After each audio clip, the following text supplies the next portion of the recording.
जुर्म होता है, कत्ल होता है, खून होता है, जो रात के साए में पलता है, दिन के उजाले में चलता है, तब शुरू होती है तहकीकात। हम यहाँ तहकीकात करने आए हैं।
पिछले 2 एपिसोड्स में हमने देखा कि न्यू ईयर पार्टी की रात जिमी अंजलि राव का पीछा करता है और अंजलि का खून हो जाता है।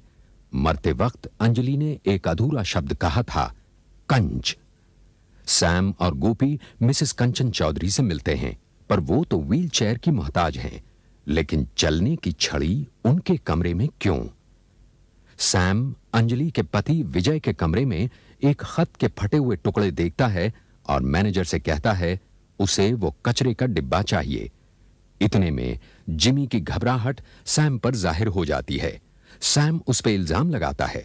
जिमी टूट जाता है और बताता है कि उसने खून किया नहीं, बल्कि खूनी को देखा है, पर खूनी ने शेर का मास्क पहन रखा था। गोपी उसकी बात का विश्वास नहीं करता। इतने में जिमी को खूनी की निशानी मिलती है, पर उसका भी खून हो जाता है। अंजलि के बाद जिमी का खून किसने किया? सैम विजयराव के कमरे से मिली उस फटी हुई चिट्ठी को जोड़ता है। चिट्ठी में लिखा है, आज रात फैसला हो जाना चाहिए। कौन सा फैसला? और चिट्ठी लिखी है विजयराव की बहन कांता ने। क्या उसने दोनों खून किए हैं? सैम को इस भीड़ में ऐसा महसूस होता है कि कोई उसे गुमराह कर रहा है। सैम होटल में कैद लोगों को फिर पार्टी की दावत देता है और कहता है कि कातिल भी इसी पार्टी में पकड़ा जाएगा। अब आगे।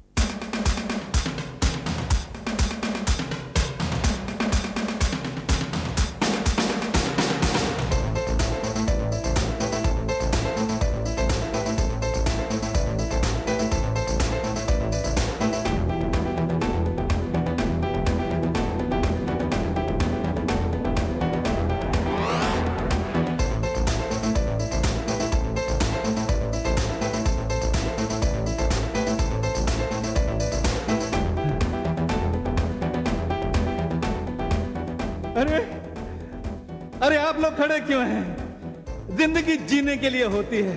आइए सब नाचिए, वैसे ही जैसे न्यू ईयर ईव की पार्टी पर नाचे थे। सब पहन लीजिए अपने अपने मास्क और आइए, come on come on, let's dance.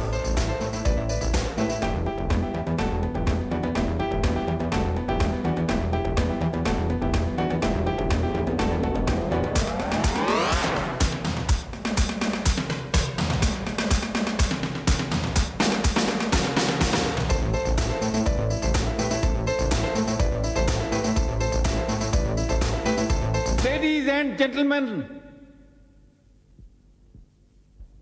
मैं जानता हूं कि आप ये पार्टी एंजॉय नहीं कर रहे हैं, क्योंकि आप सब लोग अपने अपने घर जाने के लिए बेचैन हैं। लेकिन क्या करें, मजबूरी है। पुलिस ने सारे के सारे दरवाजे बंद कर रखे हैं, क्योंकि उसे एक कातिल की तलाश है। हम सब जानते हैं कि वो कातिल इस होटल में है और इस वक्त यहां मौजूद है। इसलिए मैं उससे अपील करता हूं, उससे इल्तिजा करता हूं कि वो खुद ब खुद सामने आ जाए, ताकि बाकियों को इस जबरदस्ती की कैद से रिहाई मिल जाए। नहीं, बाहर आने का इरादा नहीं है तुम्हारा, है? तो ठीक है, हमें अपना काम शुरू करना होगा। गोपी, सबसे पहला शक तुम्हारा किस पर है? मिसेस कंचन चौधरी। मैं और खूनी? तू पागल तो नहीं हो गया है मोटे? मैं इस व्हील चेयर से उठ नहीं सकती और खून कर सकती हूँ? व्हील चेयर पर बैठने वाले बीमार कभी छड़ी नहीं इस्तेमाल किया करते मिसेस कंचन चौधरी। ये छड़ी आपकी है या नहीं? नहीं। हाँ हाँ मेरी है। तो देखा सैम, तो ये छड़ी इनकी है। ये छड़ी किस लिए इस्तेमाल करती थी आप? किस लिए? जब आपको तेज चलना पड़ता था, जैसे उस दिन चलना पड़ा था खून करने के बाद। मुझे यहाँ से ले चलो, नहीं तो मैं इस आदमी का खून कर डालूंगी। देखिए सैम साहब, आप मेरी दादी पर इल्जाम संभल के। गोपी, छड़ी देना। ये मिसेस चौधरी की नहीं, गीतांजलि की है। बचपन में इसे पोलियो हो गया था। इसी वजह से इस बेचारे की एक टांग कमजोर रह गई। इसीलिए दादी माँ ये बात दुनिया से छुपाती थी, क्योंकि इसका रिश्ता नहीं हो पा रहा था। गोपी, इस पार्टी में मिसेस चौधरी इसके लिए लड़का ढूंढने आई थी। तुमने देखा नहीं गोपी, सब नाच रहे थे, लेकिन गीतांजलि, डोंट वरी सिस्टर, ऊपर वाला खास तुम्हारे लिए जरूर किसी को भेजेगा जो आकर तुम्हारे हाथ से ये छड़ी छीन लेगा। हाँ, अच्छी जासूसी कर रहे हैं सैम साहब, भोले भाले बीमार लोगों पर झूठा इल्जाम लगाकर। आपका मास्क कहाँ है? वहां कोई मास्क बचा नहीं था। गौर से देखिए, वहां एक मास्क बचा है। लेकिन वो तो शेर का मास्क है। शेर का मास्क है तो क्या हुआ? वो मेरा मास्क नहीं है, मैं उसे क्यों पहनूं? तो आपका मास्क कहाँ गया? मेरा मास्क किसी और ने पहन लिया। तो कोई बात नहीं, आप ये वाला मास्क पहन लीजिए। क्यों घबरा क्यों गए? क्योंकि आपको अच्छी तरह से मालूम है कि कातिल ने शेर का मास्क पहना था, इसलिए। सैम साहब, आप सैम साहब, जब कोई सबूत नहीं है तो आप इन पर शक क्यों कर रहे हैं? आप हम सब पे यूं ही शक क्यों कर रहे हैं? ये मास्क अब आप पहनिए।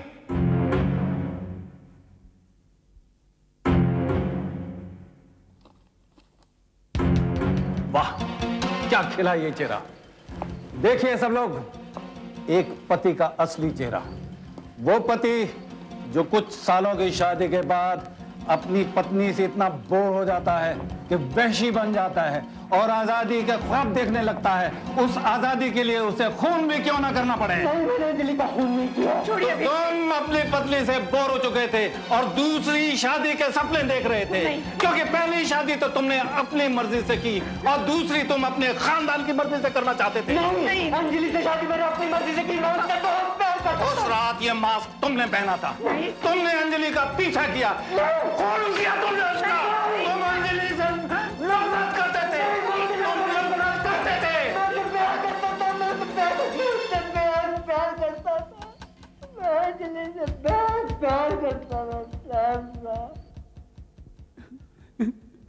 शेर रोया नहीं करते।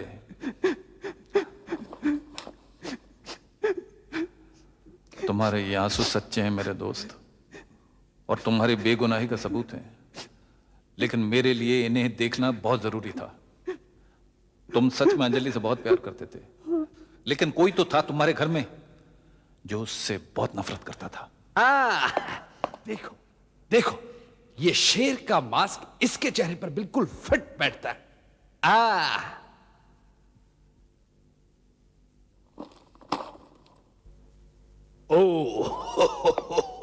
मैं तो डर गया, बहुत बुरी तरह से डर गया। लेकिन इसका असली चेहरा इस शेर के चेहरे से भी ज्यादा भयानक है। जीजा जी,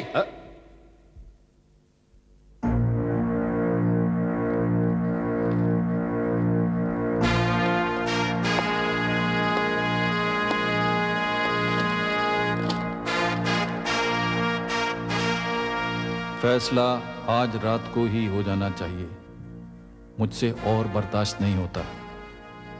यही लिखा था आपने इस खत में? जी हाँ। क्या बर्दाश्त नहीं होता?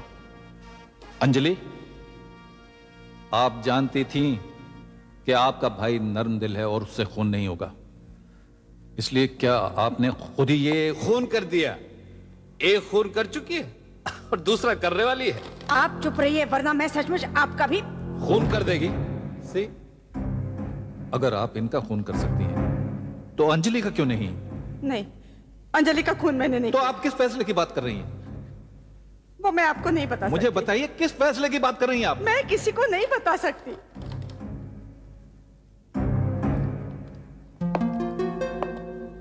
गोपी, मैं सोच रहा हूं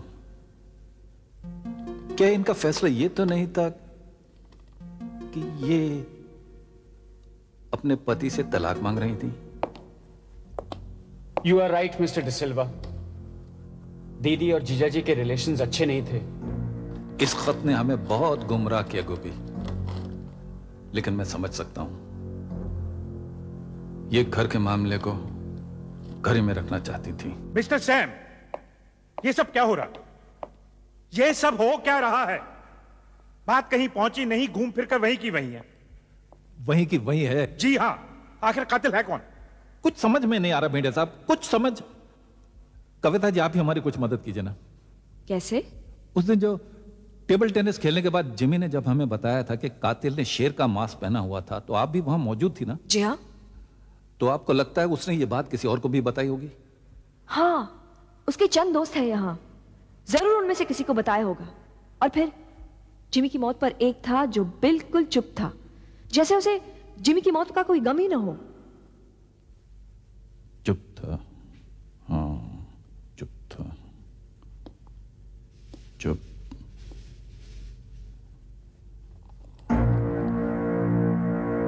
मास्क। ये क्या है ये सब? जिमी मेरा जिगरी दोस्त था, मुझे भी उसकी मौत का पूरा गम था। गम तो सबको था, लेकिन आप ऐसे चुप थे जैसे कि कुछ छुपाना चाहते हो। क्या छुपाना चाहता था मैं नहीं जानती। मैं जानता हूं। क्या जानते हैं आप? तुम जलते थे अपने जिगरी दोस्त से। मैं भला उससे क्यों जलने लगा? क्योंकि वो बड़ी आसानी से लड़कियों के साथ दोस्ती कर लेता था और तुम चाहते हुए भी पीछे रह जाते थे। इसी वजह से एक बार फंस गया था और रेप केस में। जिसका रेप करने की कोशिश की गई थी वो एक किराए की लड़की थी।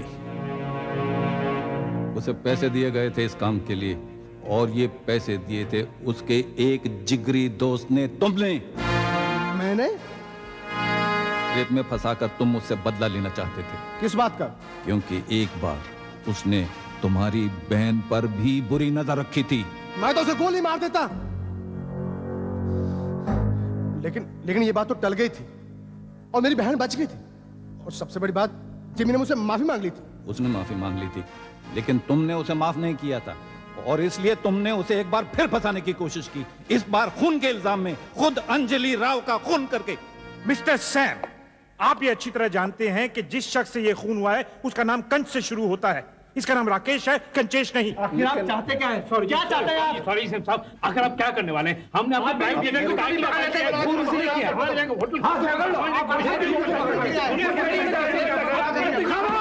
खामोश!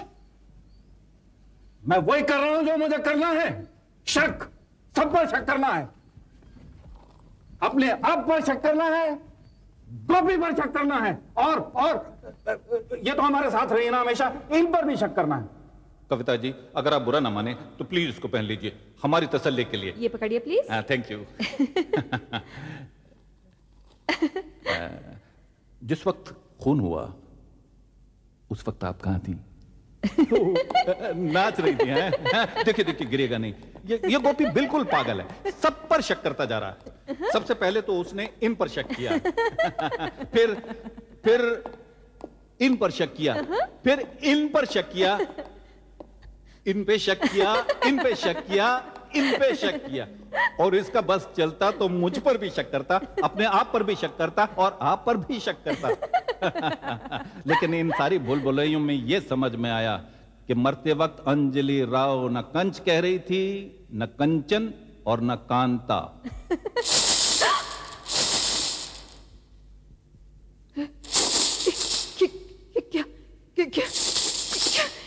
क्या करें आप?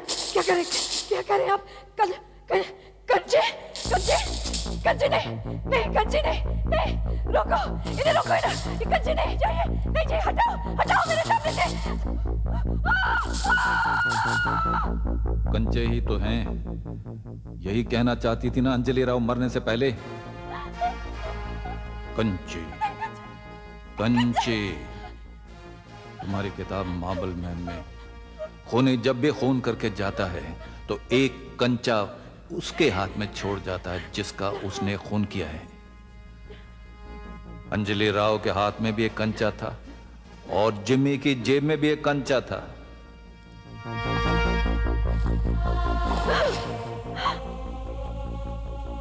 तुम्ही ने किया था ना अंजलि का खून, और जिमी का खून भी तुम्ही ने किया था।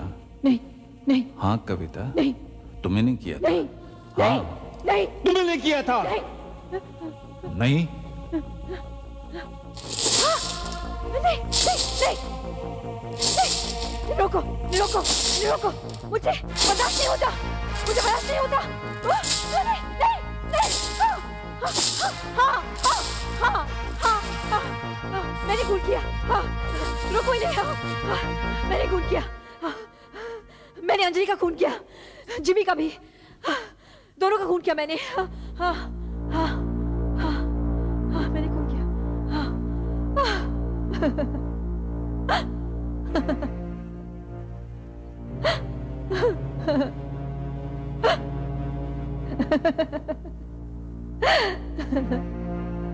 कंचे, कंचों का खेल ही तो है ये जिंदगी। बचपन में अंजलि और मैं कंचों से खेला करते थे। वो हमेशा मुझसे कंचे जीत जाया करती थी। मुझे अपनी हार बहुत बुरी लगती थी, बहुत बुरी। और इस ब्यूटी कॉन्टेस्ट की ब्यूटी क्वीन है Anjali. Give her a big hand. बचपन का ये खेल जवानी तक चलता रहा। कॉलेज में भी वो मुझसे जीतती रही।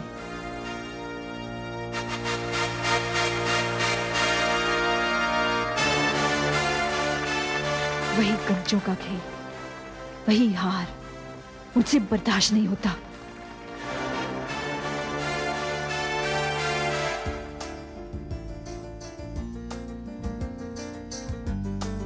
फिर वो आया, वो विजय मेरी जिंदगी में। मैं उससे प्यार करने लगी थी, चाहने लगी थी उससे शादी के ख्वाब देखने लगी थी। मैं उसकी तरफ बढ़ी, लेकिन वो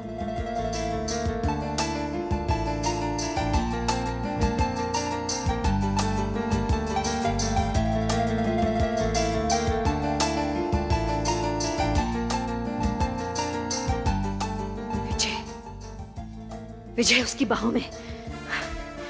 उसने मुझसे विजय को भी जीत लिया। कंचों का खेल, कंचों का खेल। मैं ये कंचों का खेल हमेशा हमेशा के लिए खत्म कर देना चाहती थी, हमेशा के लिए। उस रात भी वो नाच रही थी, बहुत खुश लग रही थी वो।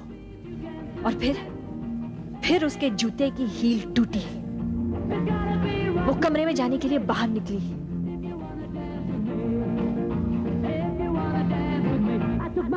मैंने बहाना बनाकर उसका पीछा किया। कोई मुझे पहचाने नहीं, इसलिए मैंने शेर का मास्क पहना।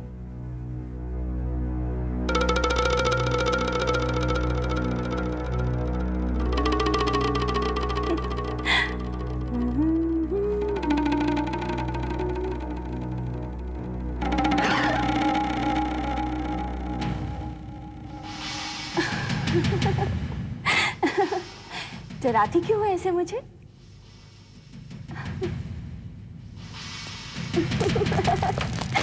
ये क्या कर रही हो? कुछ याद आया? याद? मुझे तो कुछ याद नहीं आया। लेकिन मुझे हमेशा याद रहे ये कंचे। बहुत हराया जिंदगी भर तूने मुझे। आज मैं तुमसे जीतने आई हूं।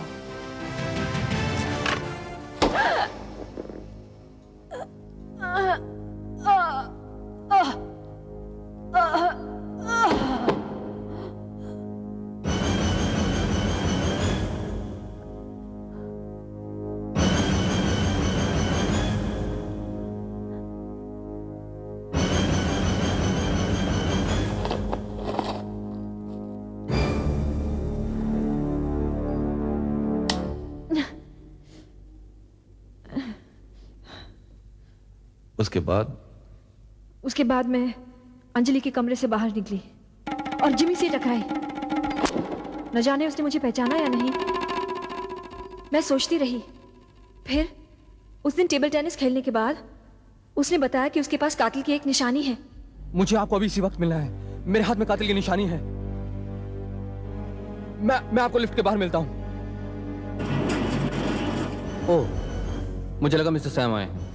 नहीं, उन्होंने आपको नीचे बुलाया है। Thank you.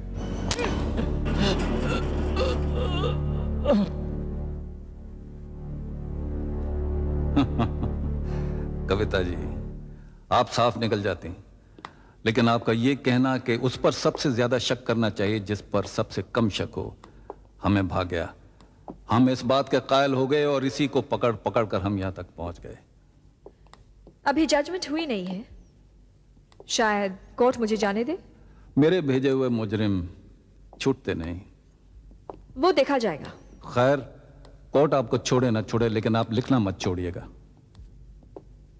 मैं लिखती रहूंगी। हम पढ़ते रहेंगे।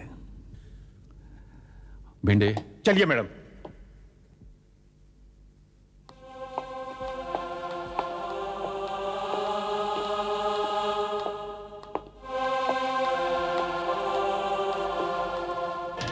Thank you mister D'Silva, thank you very very madam, much. कोई भूल हो गई हो तो सैम माफी मांगता है। नहीं नहीं, आपने बहुत अंडरस्टैंडिंग से काम लिया। Thank you. चल बेटी। Thank you very much. Thank you. Thank you sir, you are brilliant, brilliant. हमें आज्ञा दीजिए सैम साहब। भाई जरा बात ऊंची हो गई हो तो माफ कर देना। आपने जो किया ठीक किया। और आप इन पर शक मत किया कीजिए, खासकर जब कोई बात ही ना हो। नमस्ते। सैम साहब, मैं क्या कहूं, अंजलि की कमी तो मुझे जिंदगी भर महसूस होगी, लेकिन इस बात की तसल्ली है कि आपने कातिल को तो पकड़ लिया। Thank you. Best of luck. Thank you very much. Best of luck. Thank you. अरे थैंक यू सर। देखिए, तलाक एक बार फिर कोशिश कर देखिए। हाँ। प्लीज। आओ। गोपी, we've done it, Gopi. Gopi, where are you यार? मर गया गोपी। अरे तू बैठा हुआ है क्यों? कंच है, कंचे निकले कमबख्त। तो मैं छोड़ दूंगा ये काम, मैं छोड़ दूंगा because I am no good. क्या कह रहा है यार? तू तो ब्रिलियंट है। तू कंचे कंचे न कहता रहता तो मेरा दिमाग चलता ही नहीं। सच कह रहे हो? और नहीं तो क्या। देखो, मजाक तो नहीं कर रहे हो ना? अरे मजाक नहीं कर रहा, तू एकदम ब्रिलियंट है। कॉन्ग्रेचुलेशंस, तेरा तो दिमाग बिल्कुल कमाल का है। Thank you. हाँ, एक्चुअली मुझे भी मालूम था सैम कि मेरा कंट्रीब्यूशन कितना है इस काम में। Naturally obviously. चलें? After you. Oh no, after you. Okay.